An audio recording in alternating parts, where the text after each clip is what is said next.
निधि की शादी को 1 साल हुआ था।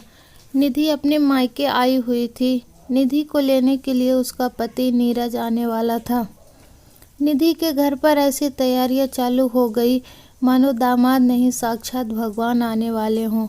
तरह तरह के व्यंजन, घर की साफ सफाई, उनके रहने की बहुत अच्छे से व्यवस्था कर दी गई थी। नीरज अपने ससुराल आराम से आ गया। निधि को मिलकर वो बहुत खुश था और निधि भी उसे देखकर मन ही मन मुस्कुरा रही थी। खाने की मेज सजी हुई थी। निधि का भाई जो 14 साल का था उसी समय स्कूल से आया था।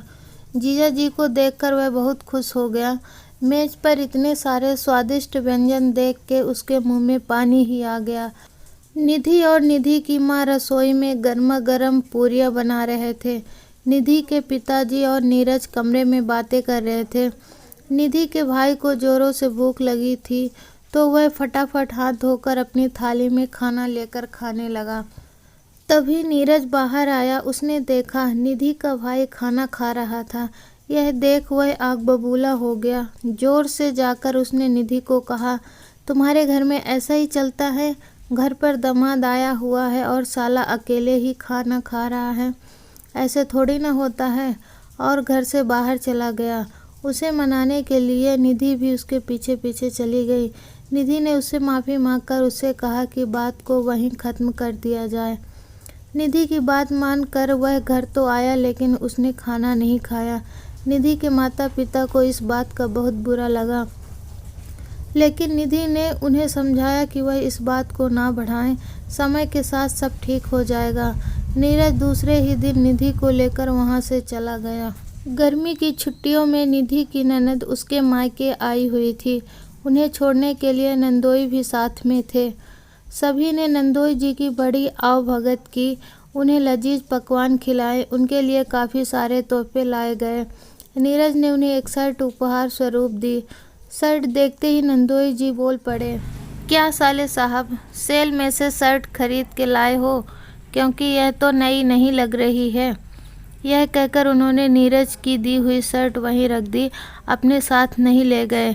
उनकी यह बात सुनते ही नीरज आग बबूला हो गया। तभी निधि ने नीरज का हाथ पकड़कर उसे खामोश रहने को कहा। सबके जाते ही निधि ने शांति से नीरज से बात की। उसने कहा, मैं जानती हूँ आपको बुरा लगा है। नंदोई जी ने जो आपसे कहा हो सकता हुआ है उनके लिए मजाक हो, लेकिन यह आपको चुभ गया। यदि आप याद करें तो आपको याद आएगा कि जब आप मेरे घर आए थे और मेरे भाई ने खाना खा लिया था तब आपको बहुत गुस्सा आया था और आप गुस्से में घर से बाहर चले गए थे। मेरी माँ ने स्वादिष्ट खाना सिर्फ आपके लिए बनाया था। आपकी पसंद की हर चीज़ उन्होंने बनाई थी और आपने खाना नहीं खाया। आप जानते नहीं, उस दिन किसी ने भी खाना नहीं खाया था और मेरे माता पिता बहुत दुखी हो गए थे। हम बेटियां तो अपने ससुराल को अपना घर समझकर सारे रिश्ते नाते, हंसी ठिठोली, कभी मजाक तो कभी व्यंग सब झेल लेती हैं। आपको तो आपके ससुराल में इतना मान सम्मान मिलता है, लेकिन फिर भी छोटी छोटी सी बातों को लेकर अपनी पत्नी के मायके में इस तरह से हंगामा करना, उन लोगों को चोट पहुंचाना अच्छा नहीं होता। नीरज ने निधि से कुछ कहा नहीं, लेकिन वह जान चुका था उसने निधि के घर जाकर जो व्यवहार किया वह सही नहीं था। उसने तय किया कि वह अब ऐसा कभी नहीं करेगा, ना ही किसी के ऐसे व्यवहार को बर्दाश्त करेगा।